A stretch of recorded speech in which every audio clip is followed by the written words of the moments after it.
Boa noite, irmãos, a paz do Senhor. Sejam todos muito bem-vindos a mais um estudo da Palavra de Deus.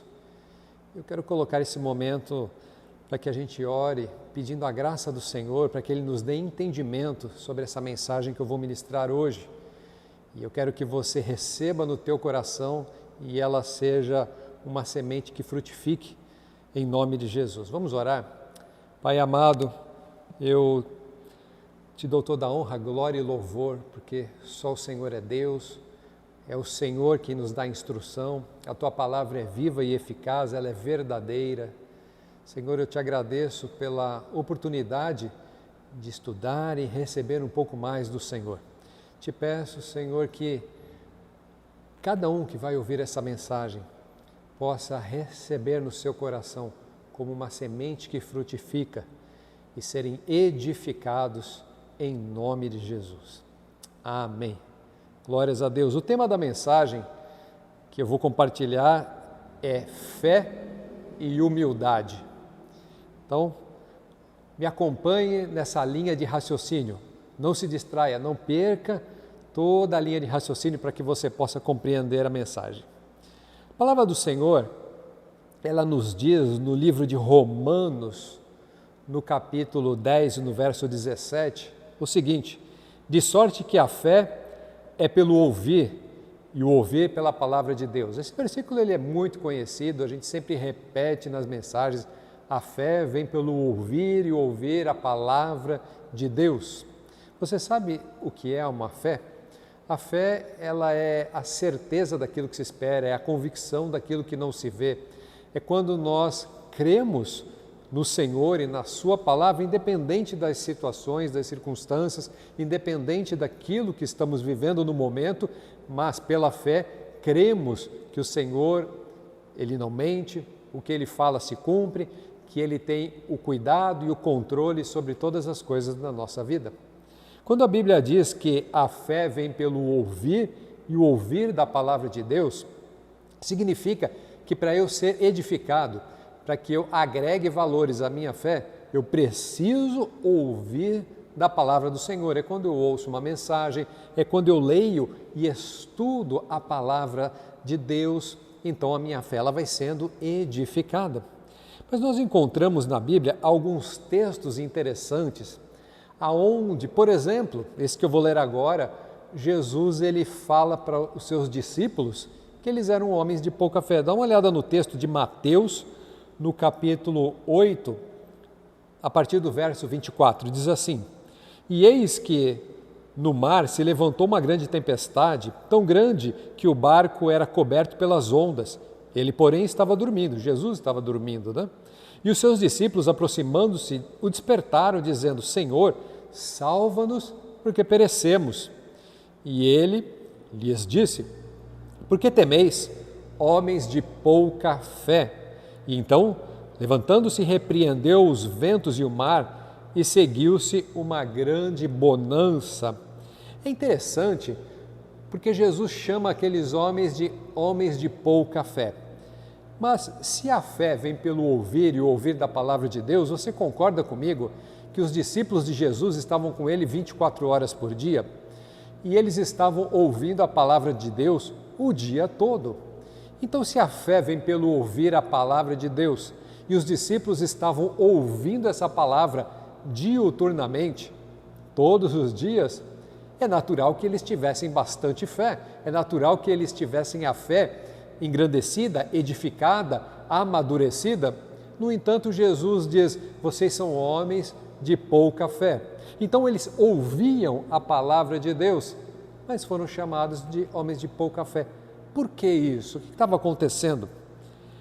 Aí no livro de Mateus, no capítulo 13, nos dá algumas informações que nós podemos começar a compreender o que estava acontecendo com os discípulos. Lembra que eles estavam dentro de um barco, no meio de uma tempestade, e de repente eles começaram a ficar com medo e preocupados que o barco pudesse virar, que eles talvez fossem morrer afogados, não é verdade? Agora no livro de Mateus, capítulo 13, no verso 19, diz assim: ouvindo alguém a palavra do reino e não a entendendo ou não a compreendendo, vem o maligno e arrebata o que foi semeado no seu coração. Este é o que foi semeado ao pé do caminho. Então é aquela parábola do semeador, né? Então veja o que o texto diz: alguém ouvindo a palavra do reino, ou seja, a palavra de Deus, e não a compreendendo, vem o maligno e rouba a palavra. Portanto, o Senhor está nos ensinando aqui, Jesus está falando nesse texto e nessa parábola, a necessidade de compreender a palavra de Deus para que ela possa ser recebida no coração. Então a fé vem pelo ouvir a palavra de Deus, mas é necessário que ela seja compreendida. Quer ver só um exemplo bem facinho? Se uma pessoa começar a falar da palavra de Deus em japonês na minha frente, eu não vou entender nada. Mas ele está falando a palavra de Deus, eu estou ouvindo, mas eu não estou compreendendo. Por eu não compreender, minha fé não é edificada. Da mesma maneira, muitas pessoas, elas vêm à igreja, ouvem a palavra de Deus e por não compreender o que está sendo dito, aquilo não edifica a vida dela. Então, o compreender a palavra de Deus é fundamental para que eu tenha a minha fé edificada. Agora vamos até um outro texto. No livro de Lucas, no capítulo 8, fala da mesma parábola da semeadura, né? do semeador, só que Mateus ele olhou por um aspecto, Lucas ele pegou um aspecto um pouco diferente da forma como ele compreendeu, então ele escreveu da seguinte forma, ele diz assim: e os que estão junto do caminho, estes são os que ouvem a palavra, depois vem o diabo, tira-lhes do coração a palavra para que não se salvem crendo. Então aqui Lucas ele já é um pouco mais enfático na ação do diabo em relação a roubar a palavra. Ele está dizendo o seguinte: aqueles que ouvem a palavra, logo vem o diabo, lhes rouba a palavra do coração para que eles não sejam salvos crendo. Então Lucas ele dá a nítida compreensão de que existe uma ação do maligno para impedir com que as pessoas compreendam a palavra, para impedir com que aquela semente permaneça no coração, porque ele vem e rouba a palavra que foi lançada no coração. E como o inimigo ele age para roubar a palavra? Lembra que Satanás sempre trabalha na dúvida, ele sempre trabalha gerando dúvida. Ele é o mestre do fake news, na verdade. Ele inventa uma mentira, uma meia-verdade, para que a pessoa, criando dúvida no coração, deixe de acreditar no Senhor, deixe de acreditar na palavra de Deus, para acreditar na dúvida que foi criada na sua mente. Lembra que Satanás falou para Jesus: se tu és o Filho de Deus, lança-te daqui. É claro que Jesus era o Filho de Deus e Jesus não tinha dúvida disso, mas Satanás está tentando gerar uma dúvida no coração dele. Lembra da história de Eva no jardim? Eva, você pode comer dessa fruta, é claro que você não vai morrer. E a Eva pensou: é mesmo? Será que eu não vou morrer? E comeu da fruta, desobedeceu ao Senhor, porque Satanás conseguiu gerar no coração dela uma dúvida, aonde ela pensou: é mesmo? Será? Deus disse que eu ia morrer, mas será que eu vou mesmo? Então não acreditou no Senhor e acreditou na mentira do diabo. Então quando Satanás ele vem roubar a palavra do coração de uma pessoa, ele lança dúvidas, e essa dúvida que rouba a verdade do Senhor. Satanás trabalha com as dúvidas. Então o indivíduo ouve a mensagem e se ele compreende, ele é edificado, mas se Satanás lançar uma dúvida no seu coração: será que isso é verdade mesmo? Será que o pastor pregou é desta maneira? Será que o Senhor vai fazer? Será? E esse monte de será, essas dúvidas que entram, acabam aglutinando a verdade da palavra, e por isso o indivíduo ele vive pela dúvida e não vive pela palavra. Os discípulos estavam dentro daquele barco, então quando veio a tempestade, veio a dúvida: será que vamos viver ou morrer? Será que Jesus tem poder para nos salvar ou não? Será que Ele pode fazer alguma coisa por nós? Ou será que Ele não pode? Então quando eles acordam o Senhor Jesus, Jesus vem e diz: homens de pouca fé. Repreendeu o mar, repreendeu o vento e houve grande bonança, porque eles eram de pouca fé, porque eles deixaram a dúvida entrar no coração e deixaram de acreditar no poder do Senhor que estava com eles dentro do barco. Aí a gente avança um pouquinho mais no livro de João, no capítulo 7, e eu vou ler o verso 1, o 3 e o 5. Alguém pode pensar assim, como que aqueles homens que estavam ao lado de Jesus podiam duvidar de Cristo? Eles não estavam ouvindo a palavra do Senhor, vendo os milagres que Jesus fazia, eles estavam vendo as coisas acontecer, como que eles poderiam duvidar? Então eu quero te mostrar aqui algumas pessoas que estavam muito mais próximas de Jesus há muito mais tempo e também duvidavam. João capítulo 7, no verso 1, diz assim: depois disto, Jesus andava pela Galileia e já não queria andar pela Judéia, pois os judeus procuravam matá-lo. Então Jesus estava ali na Galileia, não é? Esperando um tempo, porque se ele fosse para a Judéia, alguns que intentariam matá-lo. Aí no verso 3, disseram-lhe, pois, os seus irmãos: sai daqui, vai para a Judéia, para que também os teus discípulos vejam as obras que fazes. Verso 5, porque nem mesmo os seus irmãos criam nele. Você consegue imaginar que os próprios irmãos de Jesus, que viviam com ele na mesma casa, que cresceram com ele, que andaram com ele anos e anos e anos, quando Jesus começa o seu ministério, os irmãos não criam nele, e eles estavam ao lado de Jesus a vida toda. Então, andar próximo de Jesus não significa que andamos por fé.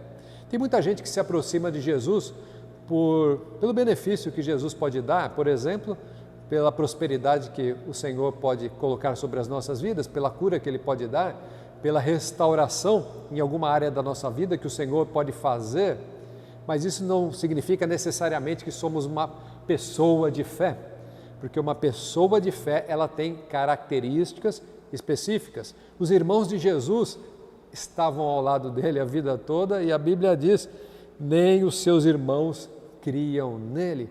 É terrível isso, não é verdade? Talvez alguém esteja me ouvindo falar agora, ou esteja aqui sentado dentro da igreja ouvindo a mensagem, mas não está crendo na palavra do Senhor. Por quê? Porque a dúvida fica sempre pairando, sempre permeando os pensamentos.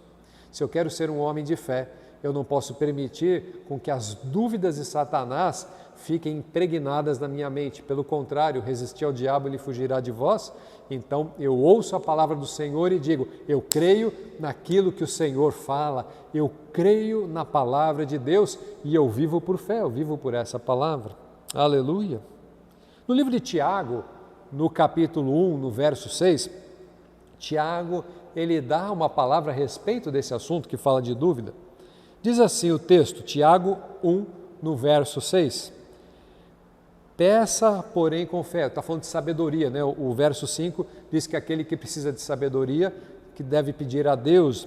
Aí verso 6, peça, porém, com fé, em nada duvidando, porque o que duvida é semelhante à onda do mar, que é levada pelo vento e lançada de uma para outra parte. Então olha só o que o Tiago está dizendo, quando você pedir a Deus, peça com fé, em nada duvidando, porque o que duvida é como a onda do mar, que vai e volta, vai e volta, vai e volta. O que é uma onda que vai e volta? É uma situação inconstante, não é verdade? Então a pessoa que duvida da palavra de Deus é uma pessoa inconstante, comparada com a onda do mar. Ora crê, para de crer. Ora está com fé, ora está com dúvida, ora diz que serve ao Senhor, ora está duvidando do Deus que diz que serve. Nós não podemos ter vida dúbia, não podemos ter vida como a onda do mar que bate e volta, bate e volta. Temos que ser constantes, temos que ser fiéis ao Senhor. Então Tiago diz, quando pedir, peça com fé e nada duvidando, porque o que duvida é como a onda do mar. Fala aí para o teu irmão que está do teu lado, não seja como a onda do mar, seja como um rio que vai, sempre anda para frente, em nome de Jesus. Aleluia! Agora, quero que você abra no livro de 1 Coríntios, no capítulo 2 e no verso 14, e eu quero te mostrar outro conceito também, falando sobre a fé. 1 Coríntios 2,14 diz assim, ora, o homem natural não compreende as coisas do Espírito de Deus. Lembra que a fé vem pelo ouvir e o ouvir da palavra de Deus, mas também a Bíblia diz que aquele que ouve e não compreende, o maligno lhe rouba a palavra, então é necessário compreender. Agora esse texto de 1 Coríntios 2,14 está dizendo o seguinte, que o homem natural não compreende as coisas espirituais, as coisas do Espírito de Deus, porque lhe parecem loucura e não pode entendê-las, porque elas se discernem espiritualmente. Então aqui Paulo está dando a seguinte instrução aos coríntios, que para eu compreender as coisas de Deus, ou seja, a sua palavra, é necessário que eu seja um homem espiritual, eu não posso ser um homem carnal, porque o homem carnal acha que tudo é loucura. Quer ver só um exemplo? A Bíblia diz, orai pelos vossos inimigos. Humanamente falando, carnalmente falando, o que você deseja para o seu inimigo? Não é? Que ele seja destruído, não é verdade? Mas a Bíblia diz, orai pelo inimigo.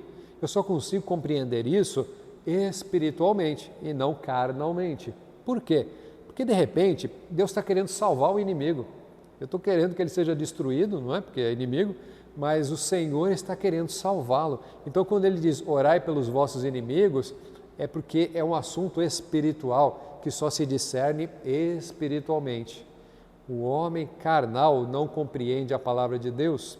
Então, para que eu ouça a palavra do Senhor e a compreenda, para que o diabo não roube, é necessário que eu seja espiritual. Então, todo aquele que ouve a palavra de Deus de uma forma carnal, ele julga a palavra e não a recebe porque parece loucura.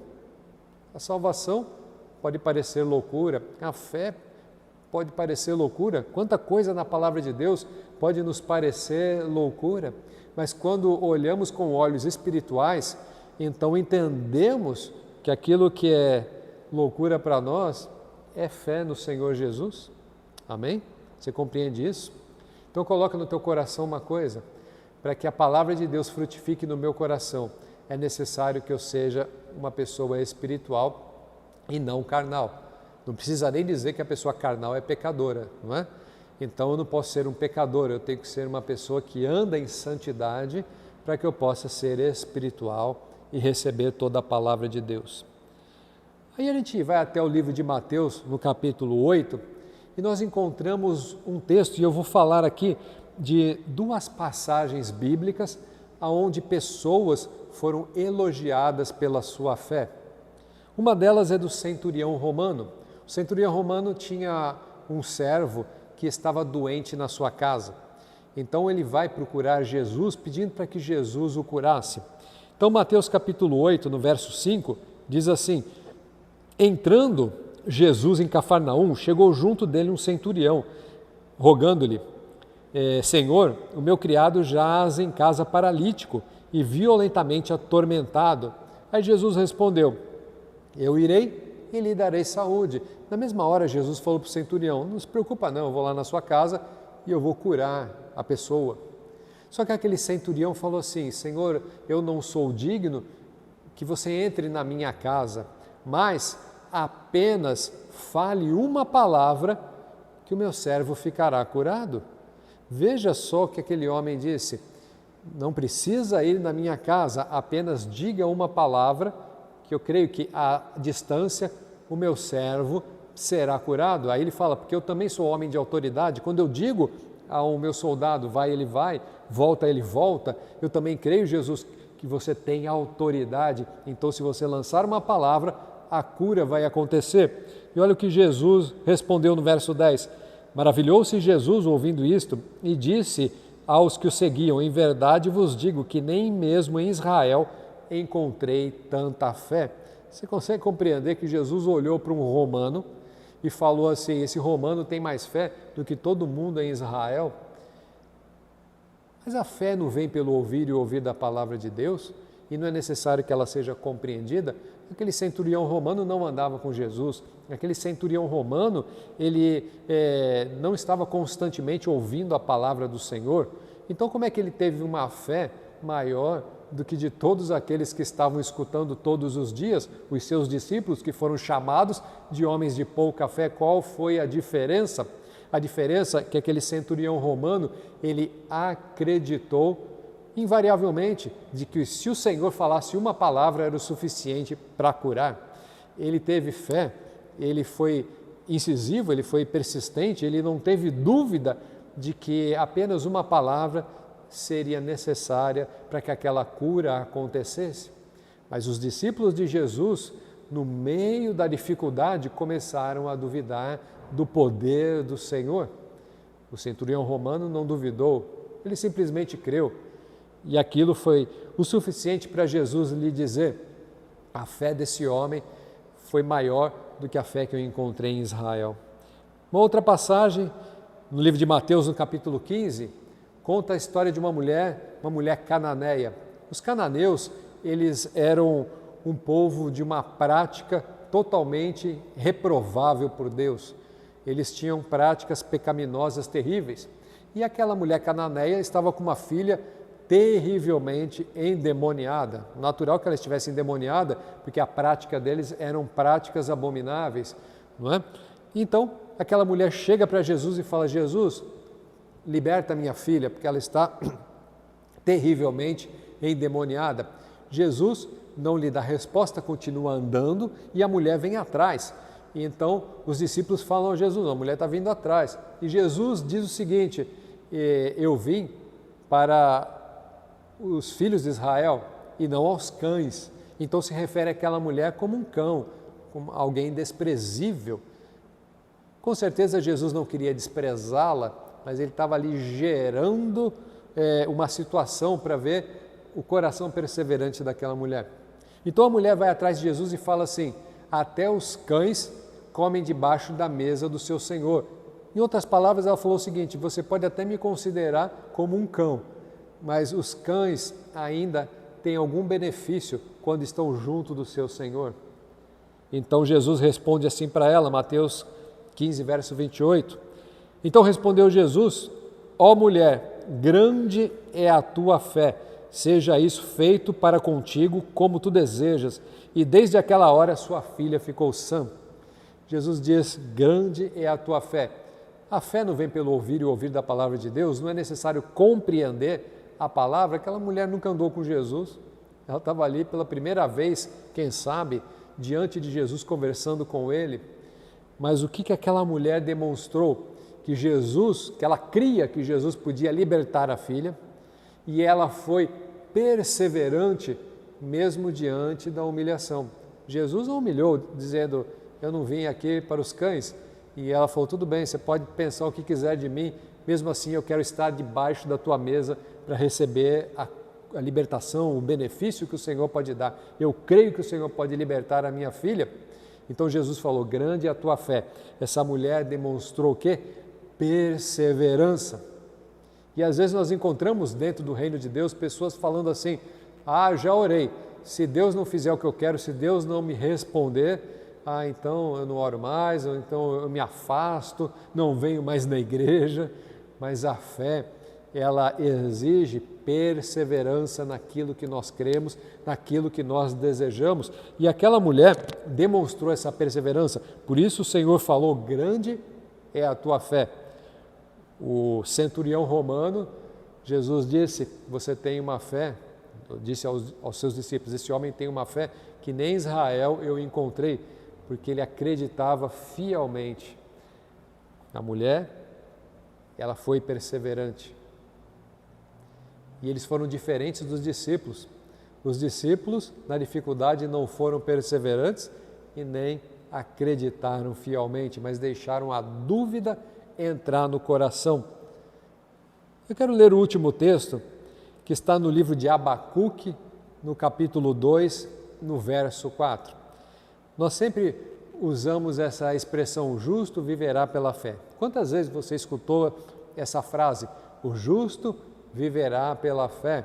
Mas eu quero voltar aqui no texto e ler o texto completo, que foi escrito primeiramente no livro de Abacuque, depois foi repetido lá no Novo Testamento.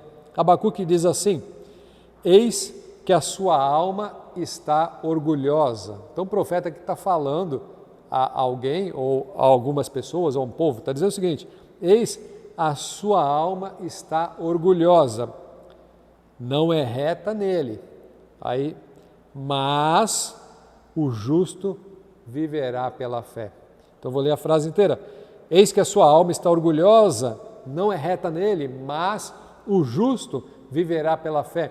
Então aqui existe uma contraposição da primeira parte da frase da segunda. Está dizendo que uma pessoa tem a alma orgulhosa, mas o justo vive pela fé, e nos dá um entendimento de que uma pessoa orgulhosa não pode viver pela fé, e uma pessoa que vive pela fé, ela não é orgulhosa, mas ela é humilde. A Bíblia diz que Deus resiste ao soberbo e dá graça para o humilde.